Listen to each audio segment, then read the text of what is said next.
시청자 여러분 안녕하세요. 월간 서울경제TV 신유정입니다. 정말 요즘 시장의 흐름, 분위기가 역대급으로 안 좋다는 이야기 많이 나오고 있는데요. 6월 FOMC 발표 이후에 조금 나아지는가 싶더니 지금 더 깊은 나락으로 빠지고 있는 듯해 보입니다. 정말 이런 시기에 투자, 매도, 선택하기 어려우셔서 고민이 정말 많으실까 봐 오늘 저희가 저희 방송 준비했습니다. 오늘 저희 방송에서는요, 거시적인 관점에서 어떻게 시장을 바라봐야 할지, 또 그 투자 전략과 대응은 어떻게 세우면 좋을지 자세한 이야기 나눠보도록 하겠습니다. 자세한 이야기 함께 나눠주실 김한진 박사님 모시고 인사 나눠보겠습니다. 안녕하세요. 안녕하세요. 네, 박사님 제가 정말 오래전부터 정말 팬이었는데요. 오늘 이렇게 모시게 돼서 영광입니다. 네, 감사합니다. 네, 오늘 잘 부탁드립니다. 네. 네, 그럼 박사님 저희 시청자분들께 간단한 인사 부탁드려도 될까요? 네, 안녕하세요. 김한지입니다. 이렇게 만나뵙게 돼서 반갑고요. 좀 오늘 제한된 시간이지만 최선을 다해서 투자자 여러분들께, 시청자 여러분들께 좋은 정보 드리도록 노력하겠습니다. 네, 감사합니다. 자, 그럼 박사님 모시고 본격적으로 시작해 보겠습니다. 박사님, 제가 처음부터 말씀드린 것처럼 지금 6월 FOMC 이후에 좀 후폭풍이 거센 모습입니다.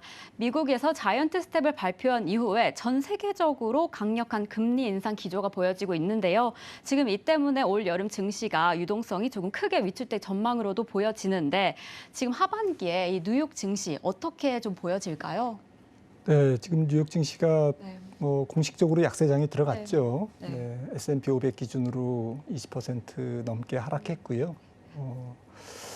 그리고 나스닥 같은 경우에는 거의 35% 정도 지금 하락하고 있기 때문에 좀 공식적인 약세장에 빠졌습니다.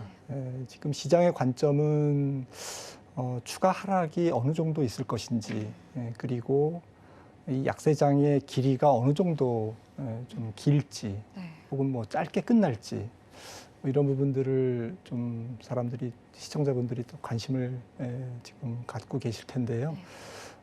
지금 제일 중요한 것은 아무래도 기승전결 인플레이션입니다. 네, 그렇죠. 미국 연준이 조금 지각 긴축을 했거든요. 상당히 지각을 했기 때문에 지각을 한 연준 입장에서는 그것을 이제 실수를 만회하기 위해서 금리를 좀 급하게 올려야 되는 그런 상황이라서 일단 7월 말에 예정된 다음 FOMC, 다음 통화정책회의에서 자이언트 스텝, 5월에 이어서 두 번째로 75bp 인상을 연속해서 올릴 가능성이 지금 높고요. 그렇게 보는 이유는 아무래도 지금 물가가 지금 7월 통화정책 회의를 하기 전에 6월 물가가 발표될 텐데 다음 달에 발표되는 6월 물가가 조금 크게 떨어지지는 않고 오히려 좀 올라갈 가능성도 있다. 이렇게 보고 있습니다. 네, 지금 어려운 상황 속에서도 지금 다음 FOMC에서 자이언트 스텝을 한 번 더 예고하고 있는 상황으로 보여지는데요. 지금 파월 의장은 지금 이런 고강도 긴축 상황 속에서도 지금 우리 상황, 연착륙에 대해서 지금 낙관론을 보여주고 있습니다. 지금 이런 유사한 사례가 과거에도 좀 보여졌을까요? 네, 냉정하게 보면 1950년 이후, 그러니까 2차 세계대전 이후에 지금 장기 글로벌 인플레이션과 경기의 관계를 살펴보면 12번의 경기 침체가 있었는데 그중에서 한 10번의 경기 침체는 2번만을 제외하고 한 10번의 거의 한 90% 가까운 확률로 경기 침체가 올 때는 항상 3% 이상의 물가 상승률이 항상 있었다. 물가가 좀 높게 올랐기 때문에 거기에 따라서 이제 소비가 준다든지 투자도 줄고 또 통화 긴축도 가파르게 이루어지고 하면서 경기가 침체되는 그러한 양상을 보였고요. 이번에는 물가가 3%가 아니고 5%도 아니고 현재 스코어가 8.6%니까 상당히 좀 경기 침체를 피하기는 어려울 것이다라고 보고 있는데. 문제는 경기 침체의 좀 폭이 경기 침체라고 해도 다 같은 경기 침체는 아니지 않습니까? 그러니까 조금 가파른 경기 침체냐, 즉 경착륙이냐, 아니면 침체는 침체인데 좀 슬로우 다운되는 정도냐. 제가 분석한 바로는 지금 현재까지의 결론은 또 뭐 여러 데이터를 보면서 지금 시장 컨센서스는 올해까지는 경기 침체는 아니고 좀 슬로우 다운, 경기가 좀 둔화되는 그런 국면이고, 그러니까 실업률로 따지면 미국 실업률이 지금 3.6% 거의 완전 고용인데 올해 말 혹은 내년 초까지 4%대 초반, 이 정도를 이제 경기 침체라고 보기는 어렵고 경기가 조금 약하다. 생각한 것보다는 되게 정말 좀 잘 안 굴러가는구나.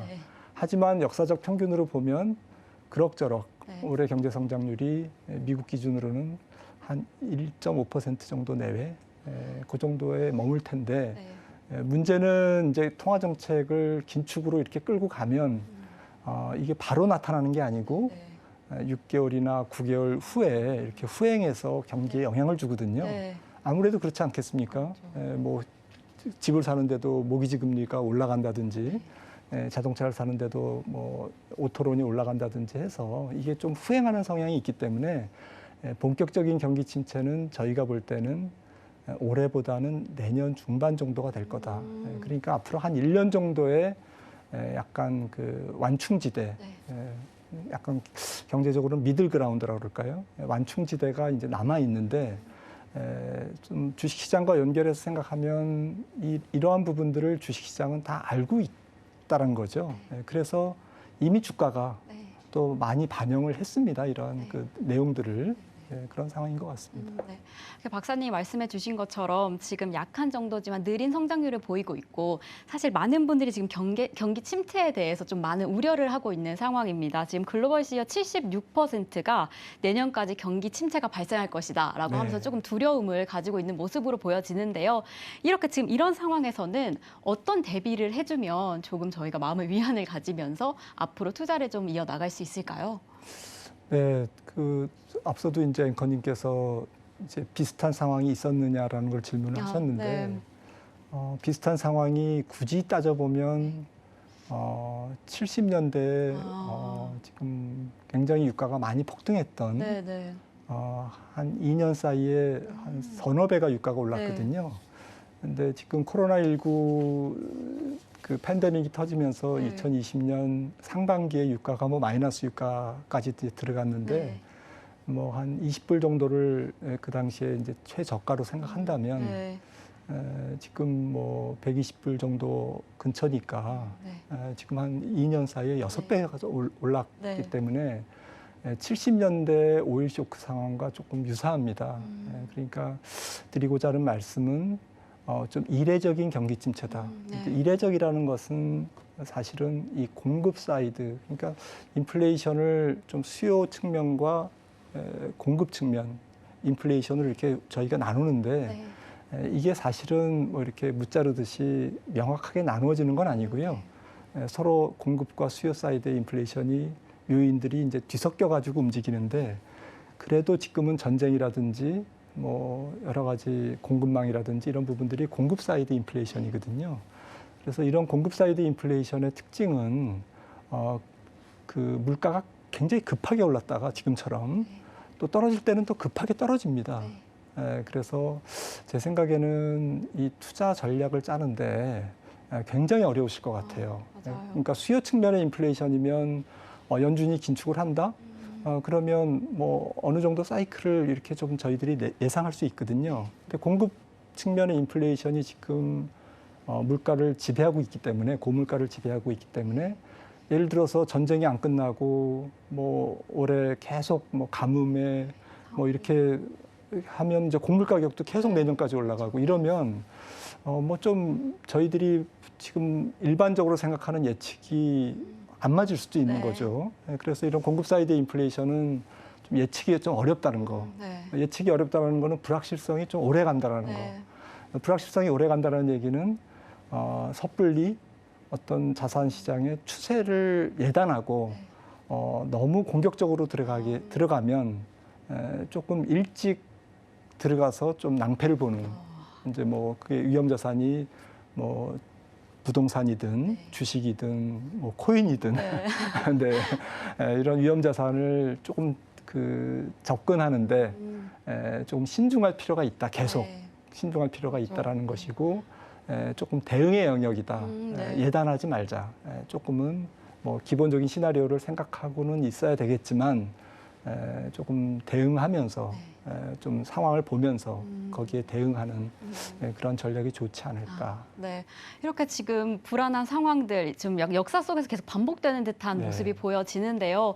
지금 사실 이런 모든 질문과 궁금증은 이 이야기를 위해서가 아닐까 싶습니다. 만약에 6월에 7월에 FOMC가 진행되어서 자이언트 스텝을 발표하게 된다 하면 인플레이션이 정말 해결이 될 수가 있을까요?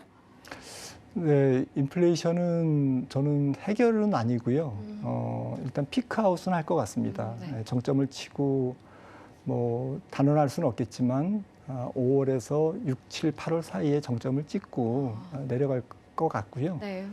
그렇게 보는 이유는 이미 통화 정책이 3월부터 이제 통화 긴축이 시작됐기 때문에 그 효과가 하반기로 갈수록 영향력이 나타날 거다, 네. 후행적으로 나타날 거다, 이제 이런 측면이고요.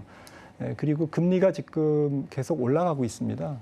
그래서 실제로 소비자들이 체감적으로 느끼는 모기지 금리, 이런 그 주택담보 대출 금리, 집을 살 때 이제 소비자들이 혹은 물건을 살 때 크레딧 카드의 어떤 그 붙는 그런 카드 사용료 이자 이런 부분들이 다 올라가고 있기 때문에 하반기에는 소비가 줄 거라는 거죠. 뭐 어느 나라 할 거 없이. 그래서 물론 인플레이션이 오면 보통은 소비자들이 3단계로 반응을 한대요. 첫 단계는 이게 뭐지? 그러면서 이제 계속 소비를 한답니다. 두 번째 단계는 이게 싼 데 찾아가야지.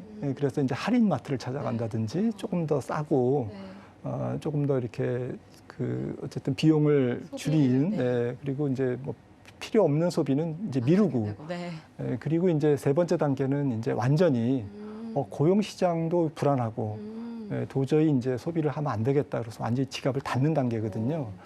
지금은 1단계에서 이제 2단계로 넘어가는 단계인데 올해까지는 이제 2단계 정도가 아닐까. 좀 연말 정도 되면 이제 3단계 정도 지갑을 이제 닫는 단계로 갈 텐데 그런 측면에서 보면 아무튼 지금은 조금 이제 소비자들이 그 가계 소비자들이 이런 인플레이션에 적응하는 단계로 이제 볼 수가 있겠습니다. 네.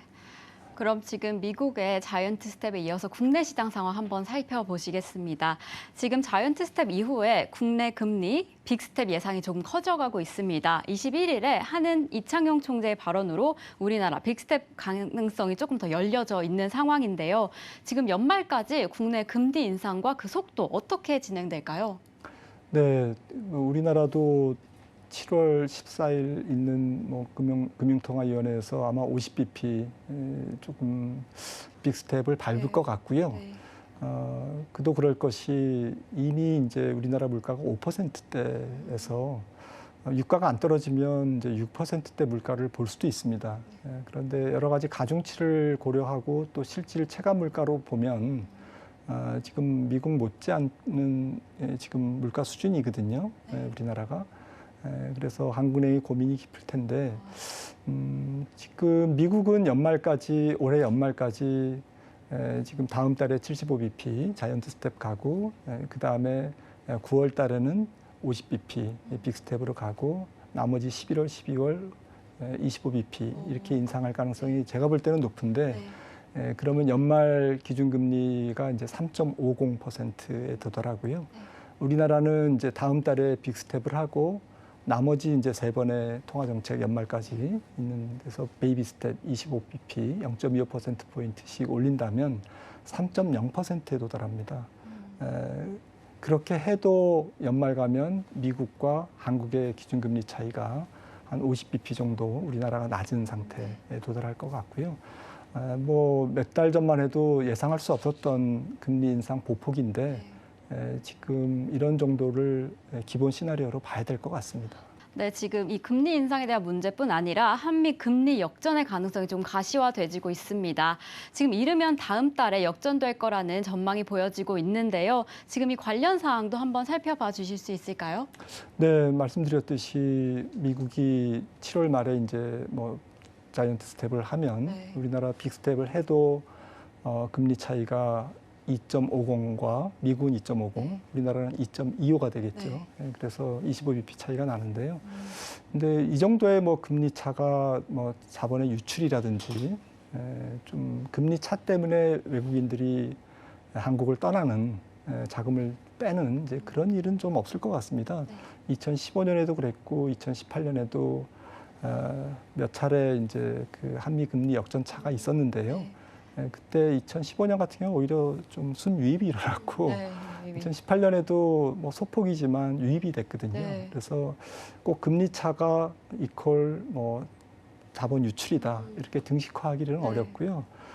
다만 이제 그 당시에 이제 상황, 네. 예를 들어서 엔화가 계속 이제 135엔인데요. 뭐 이제 지금 136엔, 7엔 뭐 이렇게 돌파하고 150엔까지 그냥 뭐 스트레이트로 간다든지 이러면 아무래도 아시아 환율 시장이 망가지거든요. 네. 이제 그러면 일단 무슨 일이 있는 건가?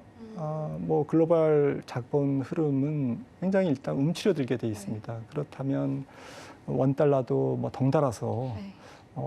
일단 엔화에 영향을 받을 수밖에 없고 그렇다면 뭐 아주 극단적인 수준, 뭐 1,400원이라든지 이렇게 가면 일단 뭐 단기 자금들은 이탈할 수가 있거든요. 네.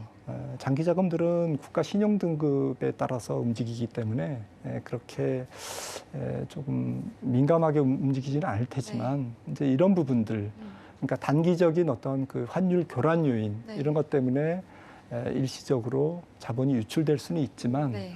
현재 우리나라의 외환보유고라든지 국가 신용 등급을 봤을 때는 뭐 그것이 좀 길게 이어질 가능성은 굉장히 확률적으로 낮다라고 생각을 합니다. 네, 맞아요. 저희가 박사님께서 말씀해 주신 것처럼 과거에 세 차례 역전기가 있었을 때 지금 외국인 증권 자금이 오히려 순유입되는 상황이 보여졌습니다. 그럼 이번에도 그렇게 별로 자본이 유출될 가능성이 좀 많이 적은 편으로 보여질까요? 네, 좀 일시적일 수는 있겠죠. 네.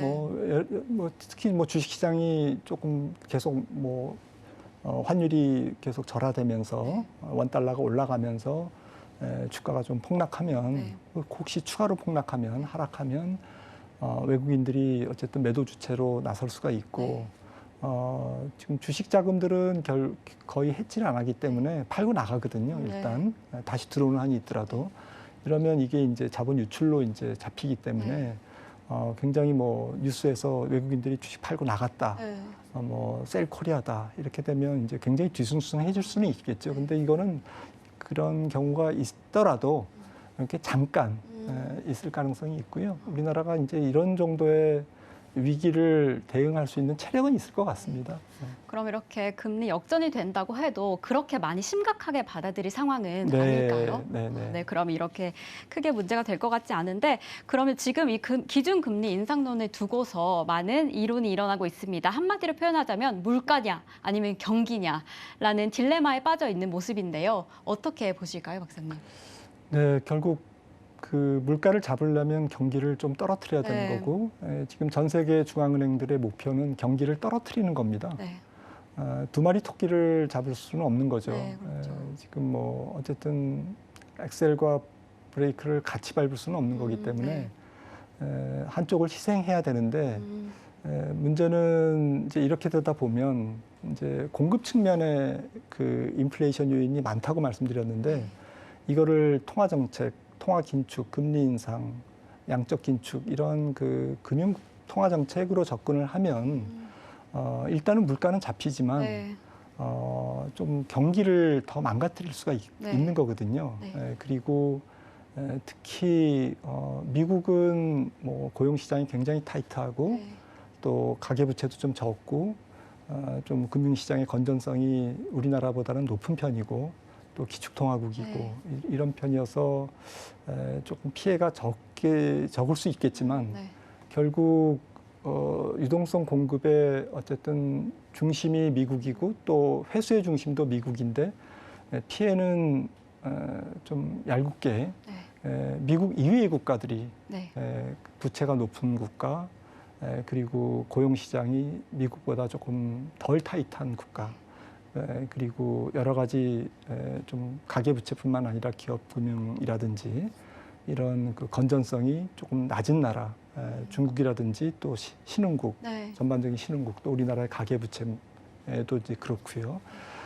이런 부분들이 조금 전 세계가 도미노식으로 금리를 올리지만 거기에 따른 영향, 긴축에 따른 어떤 경기에 대한 영향력은 오히려 미국보다는 다른 나라, 우리나라를 포함해서 네. 다른 나라들이 훨씬 더 조금 충격이 더 클 수밖에 없는 네. 그런 아이러니가 있다라는 것이죠.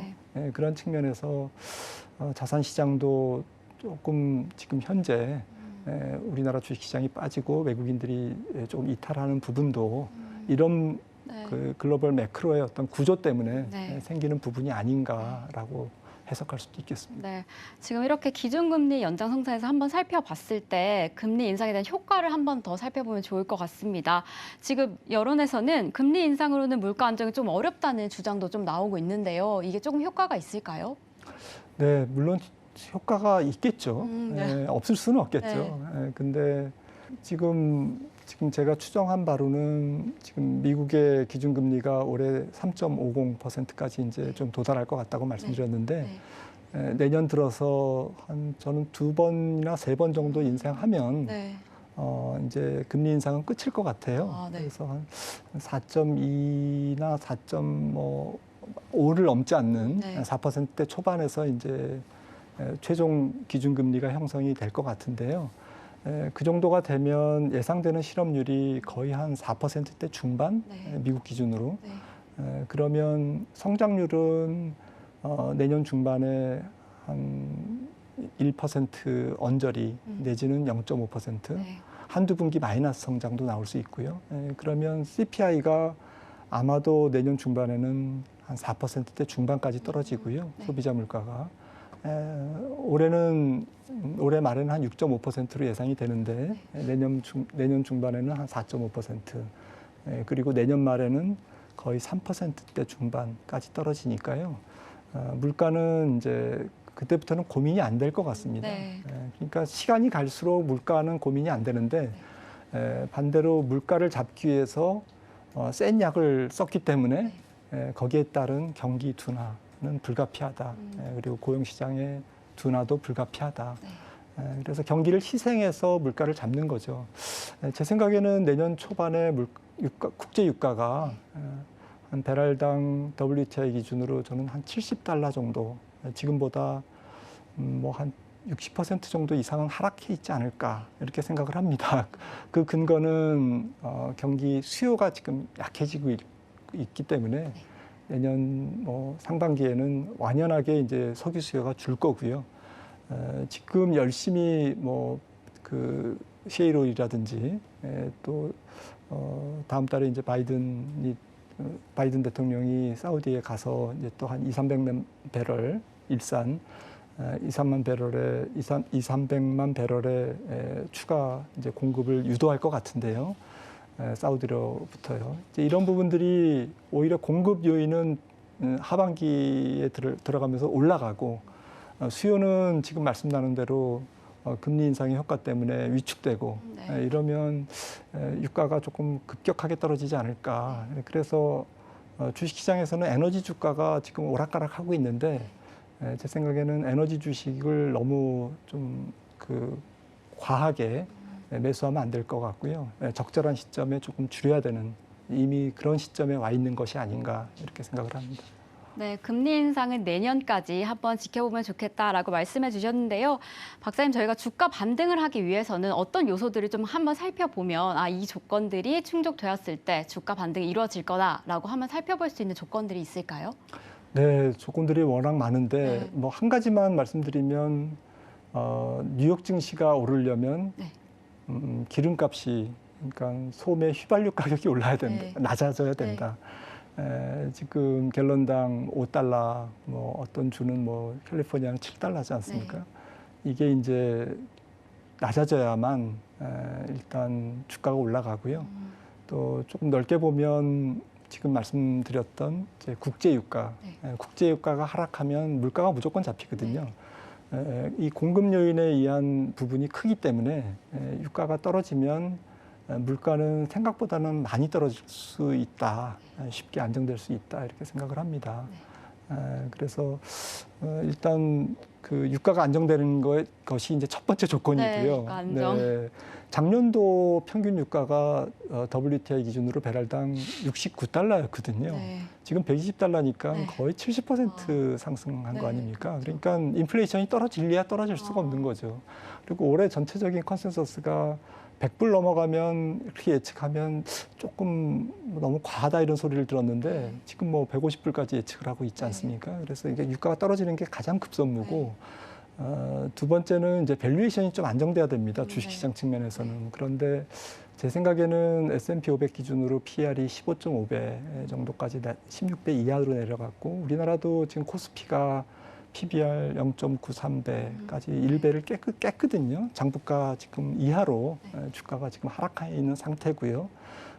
그리고 PR도 지금 어쨌든 15년 평균 이런 정도의 아주 그 끝단에 그래서 이 표준 편차로 이제 뭐 말씀을 드리지만 확률적으로 굉장히 낮은 영역대에 들어와 있고 장기 평균 PER에 거의 한 20% 정도 할인돼 있는 상태라서 밸류에이션은 저는 지금 앞서 말씀 나눈 이러한 지금 복잡한 세계 경제 상황과 암울한 전망들을 한 8, 90%는 이미 반영하고 있다.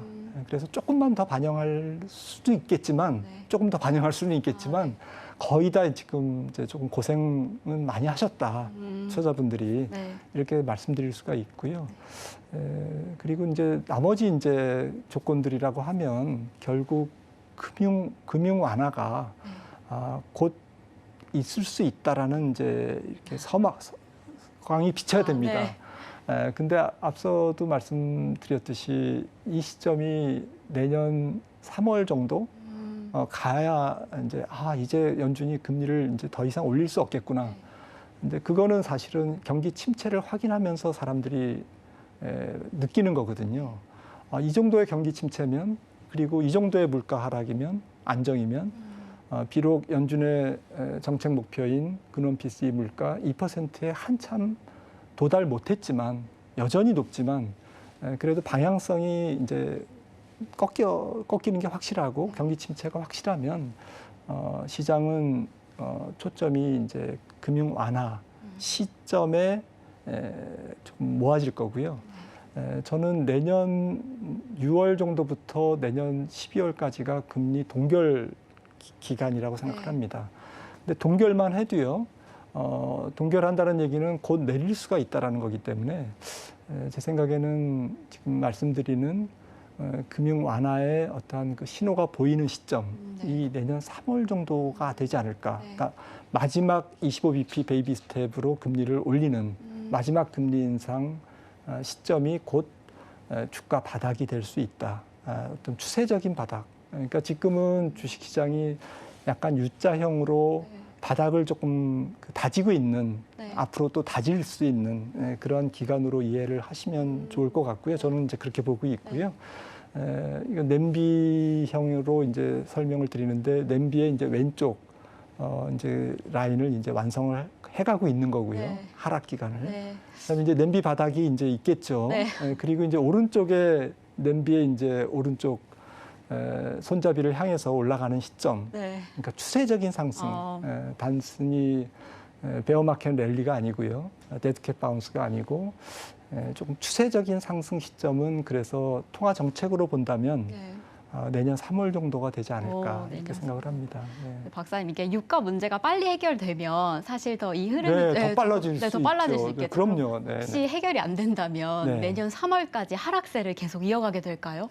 하락세는 아니고 앞서 말씀드렸듯이 밸류에이션이 지금 굉장히 착해졌기 때문에 국내외 증시 모두 그래서 추가적으로 하락해도 이거는 조금 투자자들이 좀 못 견디고 이렇게 파는 국면이라든지 아니면 지금 이제 금리가 올라가고 경기가 하반기에 둔화될 것이다라는 이제 그런 우울한 전망들이 계속 확인이 되면 특히 또 2분기 실적, 3분기 실적을 거치면서 실적 시즌에 실적 쇼크 기업들이 많이 나오지 않겠습니까? 이런 실적 쇼크 기업들이 주가가 이제 폭락한다든지 이런 충격으로 이제 나머지 하락 부분을 이제 충족하는 이제 그런 아주 마지막 하락이 조금 남아 있을 수는 있습니다.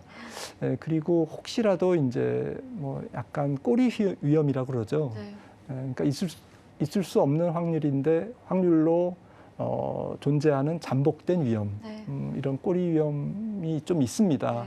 예를 들어서 유로 체제 조금 균열이라든지 뭐 아주 시끄러운 뭐 이렇게 그런 문제라든지 난민이라든지 좀 북아프리카의 난민이 유럽에 계속 유입된다든지 또 2000년대 금융위기 직후에 2012년, 13년에 경험했던 유로존의 이제 재정 위기 이런 이태리나 이제 포르투갈, 스페인들이 이제 좀 부채가 많지 않습니까? 그래서 이런 부채 텐트럼이 이제 일어날 가능성 그리고 앞서도 이제 말씀 나눴듯이 이제 부채가 많은 국가들이 돌아가면서 도미노식으로 신용 등급이 떨어진다든지 또 기업들은 이제 또 좀 정크 본드 투기 등급으로 이제 전락하면서 주가가 폭락하고 또 부도율이 올라간다든지 이런 그 금리 인상에 따른 금리 상승에 따른 후유증이 좀 있거든요. 하반기나 내년 상반기까지 이런 부분들이 시장이 어느 정도 이제 좀 부드럽게 소화해내느냐에 따라서 주가의 추가 하락폭이 결정될 것 같은데요. 근데 이런 부분들이 그래도 뭐 거듭 강조드리지만 어느 정도는 반영이 되어 있다. 시장은 아마도 6개월, 1년 정도를 내다보고 있을 거다. 우리는 몰라도 이렇게 생각을 합니다. 네, 박사님 지금 환율 문제도 조금 심각하게 대두되고 있습니다. 환율이 연고점을 기록하면서 외국인 투자자들의 매도세가 조금 강력합니다. 외국인 투자자들이 다시 우리 시장으로 돌아올 가능성 혹시 보여질까요?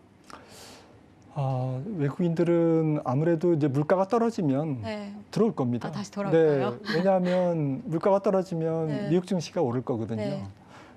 아니면 미국 증시가 더 이상 안 떨어지면 전 세계 어쨌든 그 위험 자산에 대한 주식이라는 자산에 대한 태도가 매도 일변도에서 좀 홀드, 일단은 뭐 지켜보자. 그리고 내지는 지금 밸류에이션이 좀 굉장히 싸져 있기 때문에 저가 매수 뭐 이런 걸로 들어올 수가 있다라는 것이죠. 그러다 보면 외국인들이 조금 두 가지 유형이 있는데요. 하나는 외국인들도 로빈후드라고 그러죠. 미국의 개미들이 ETF를 사지 않습니까? 그래서 뭐 아시아 ETF도 사고 반도체 ETF도 사는데 거기에 삼성전자가 들어가 있거든요. 근데 이거를 열심히 팔다가 삼성전자 너무 싸졌네 이러면서 이제 좀 살 수 있는 거죠. ETF를. 그러면 이제 외국인 자금으로 잡힐 거고. 그다음에 이제 액티브가 있습니다. 액티브 자금들이. 그러니까 아시아 시장에서 특히 한국 시장은 너무 저평가돼 있다. 성장성에 비해서. 이렇게 해서 소위 밸류콜, 한국 기업들이 밸류의 어떤 매력을 뽐내면서 어쨌든 바닥을 형성하고 외국인들의 자금이 유입되는 그런 두 가지 형태로 외국인 자금들이 유입이 될 수 있는데 문제는 그 시기가 언제냐. 첫 번째 시기는 하반기에 앞서 잠깐 말씀 나눴던 이제 일본과 중국의 이런 환율 위험이나 부채 위험 이런 것들이 문제가 없다라고 이제 인식을 할 때 아니면 그런 불확실성이 조금 제거될 때 완전히 사라지는 건 아니지만 그래도 그거는 너무 기우였어. 쓸데없는 걱정이었어. 이렇게 되면 외국인들이 아시아 주식, 특히 한국 주식을 안 살 리 없을 것 같고요. 두 번째 이제 본격적인 유입은 앞서 말씀 나눴듯이 연준의 통화 정책. 연준의 통화 정책이 금리 동결로 들어간다라는 것은 전 세계 중앙은행들이 똑같이 갈 가능성이 높거든요. 연준을 다 보고 있기 때문에. 그러면 전 세계 중앙은행들이 열심히 금리를 올리다가 이제는 안 올려. 안 올리는데 왜 안 올리느냐? 경기가 안 좋아서 안 올려. 근데 경기가 너무 안 좋기 때문에 언젠가 내릴 수 있어. 뭐 연준 인사들이 제각각 나와서 막 설명을 하겠죠. 앞으로 6개월 후에는 내려야 된다라고 주장하시는 인사들도 있고 그런 교수님들도 계실 텐데 이런 것들이 그러면 하반기에는 금리를 내리겠네 이러면서 외국인들이 자금이 들어오죠. 어디가 싼가 봤더니 전 세계에서 한국 시장이 너무 싸졌네 이러면서 들어온다라는 거죠. 그래서 두 번째 외국인들의 어떤 매수 티핑 포인트는 내년 3월 정도에 연준의 통화 정책의 어떤 움직임과 관련이 있을 거다라고 말씀드리고 싶습니다. 네, 지금 이렇게 환율 때문인지 외국인들의 매도세가 강력한 가운데 지금 국내 시장 이야기 한번 해보면 좋을 것 같습니다. 코스피 시장 올해 들어서 18%가 추락을 했고요. 증시가 시총 연초 이후에 374조 원이 사라졌다는 이야기가 있습니다. 그래서 정말 걱정과 고민이 많으신 분들이 정말 많으실 텐데요. 우리 박사님 지금 이런 상황 좀 어떻게 보실까요? 방금 말씀하신 것처럼 이 외국인의 매도세가 다시 돌아서면 상황이 다 나아지게 될지 아니면 이런 지금 이런 하락세 조금 어떻게 보실까요? 네, 지금 수급 주체를 보면 사실은 개인 투자자들이 굉장히 예전보다 스마트해졌고 네. 굉장히 뭐 공부도 열심히 하시고 또 굉장히 좀 현명하게 투자를 하시는 것 같아요. 네, 그럼에도 불구하고 조금 인플레이션이란 또 통화 긴축이라는 이러한 거대한 물결을 이기지 못하고 지금 손실을 보시는 분들이 많은데요. 이제 이런 부분들이 어쨌든 수급 주체, 개인, 외국인, 기관, 이 3대 주체라고 본다면 개인 투자자분들이 어쨌든 좀 추가로 매수할 수 있는 어쨌든 여력이 굉장히 소진된 상태에서 지금 하락장을 맞고 있기 때문에 굉장히 취약합니다. 그리고 타고 국내 기관들이 좀 열심히 살 수 있는 여건도 아니고요. 연기금이라든지 또 자산운용사, 펀드가 이제 뭐 좀 늘어야 기관들이 살 텐데 그것도 아니고 그래서 이렇게 생각하면 결국 외국인들이 들어오는 시점에 주가가 의미 있게 반등할 것이다라고 생각을 하는데 이 시점이 결국에는 뭐 환율 저점하고 그러니까 원달러의 고점하고 주가의 저점이 뭐 딱 일치하는 것은 아니겠지만 그래도 얼추 일치하지 않을까. 그러니까 환율이 이제 거의 원달러가 정점을 찍고 내려가는 시점에서 나중에 보면 그때부터 외국인들이 사기 시작한다는 것이죠. 왜냐하면 외국인들 입장에서는 달러 표시 코스피가 굉장히 싸지는 시점에서 들어올 수 있는 매력이 훨씬 더 동인이 큰 거니까요.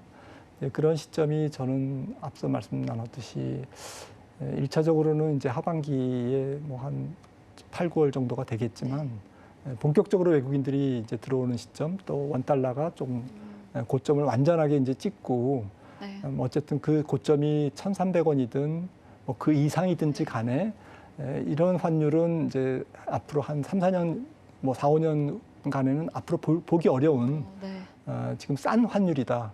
원달러다 이렇게 생각을 하는 시점이 있을 거거든요. 그 시점이 내년 3월 정도가 아닐까라고 생각을 하는데요. 아무래도 이제 외국인들이 들어와 주면 주가는 급하게 올라가죠. 급격하게 올라갈 거고 사실은 이제 매매 공백 그 수급의 어떤 그 공백이 굉장히 큰 상태에서 원래 좀 주가는 V자형으로 급하게 올라가지 않습니까? 그러한 시점이 하반기에도 여러 차례 나올 것 같아요. 저는. 근데 이제 앞서 말씀드렸듯이 그건 좀 기술적인 랠리일 것 같고요.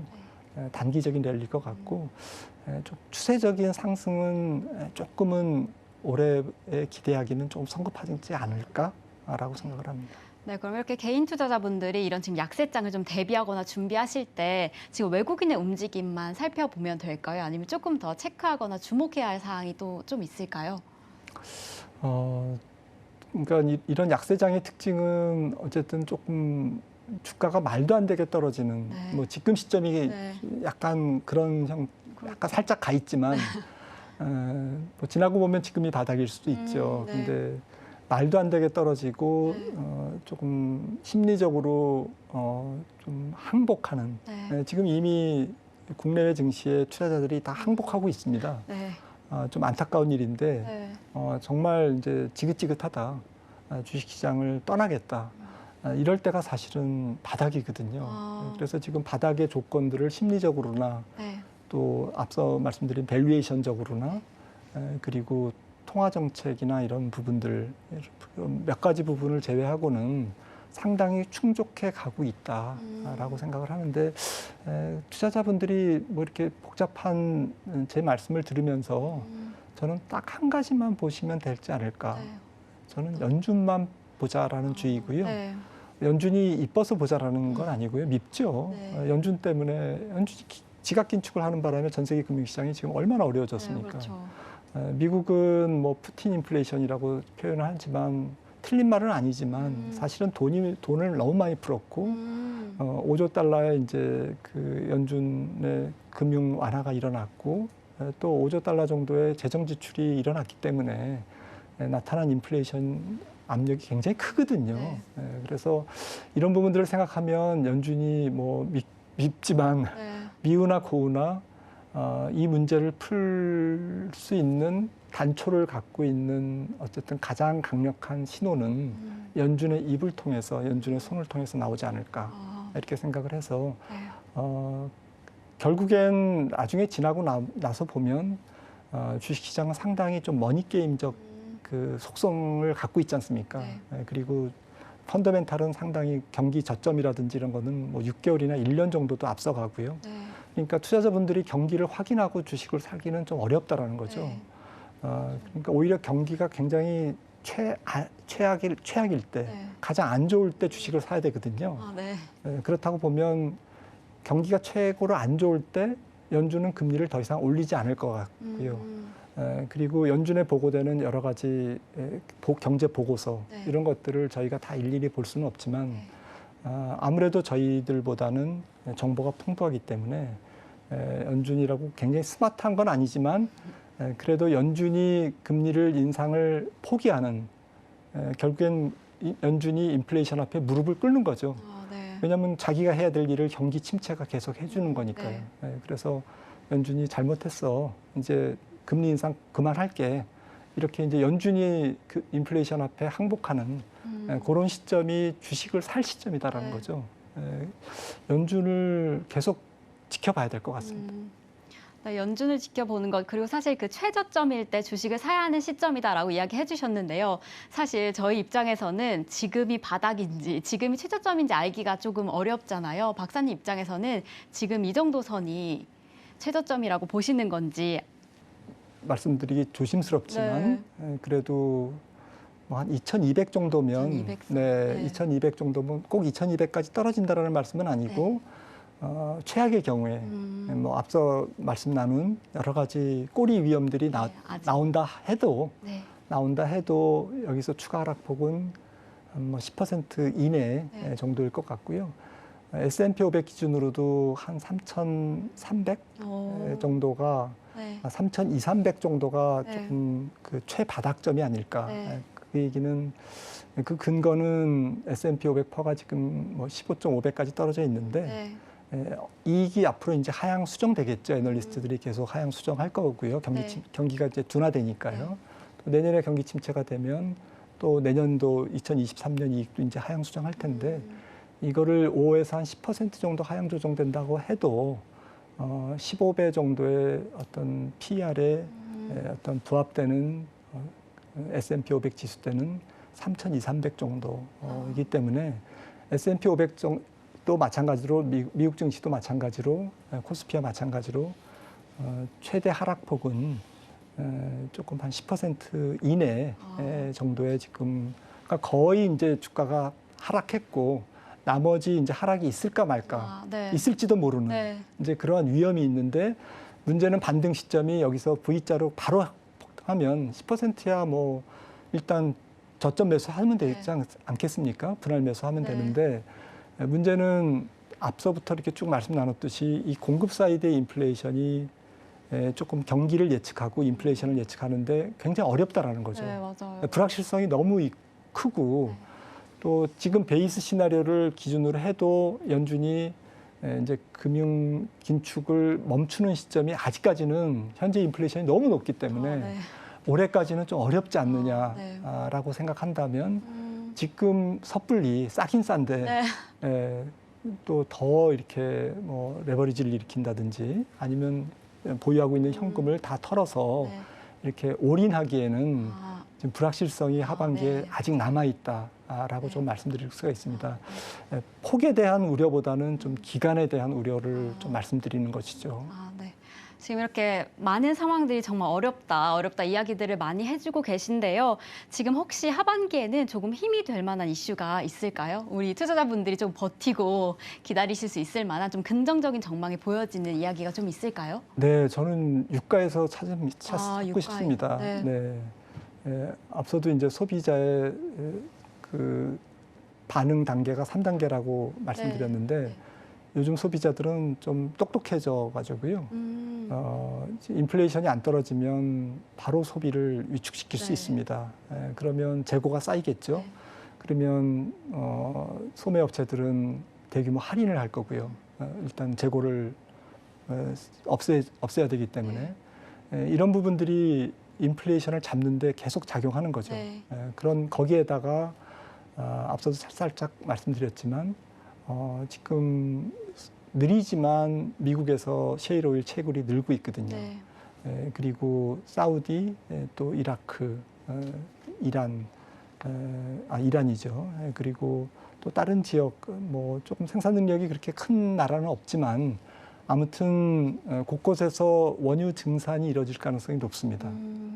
그리고 또 긍정적인 것은 러시아가 얄밉게도 지금 전쟁을 하면서 나쁜 짓 하면서 지금 돈을 벌고 있는데 그래도 좀 다행인 것은 인도나 중국이 할인된 가격으로 사고 있거든요. 네. 그거는 사실은 중동에서 수입할 거를 러시아산 원유로 대체하고 있는 거지 네. 않습니까? 그러니까 이 부분도 사실은 하반기가 되면 유가 하락 요인으로 작용할 거라는 네. 거죠. 그래서 이런 부분들이 종합적으로 유가를 하반기부터는 혹시 빠르게 하락시킬 수 있다. 네. 유가가 만약에 성큼성큼 90불, 80불 이렇게 내려가면 네. 제 생각에는 주가 바닥은 훨씬 빨리 올 것 같습니다.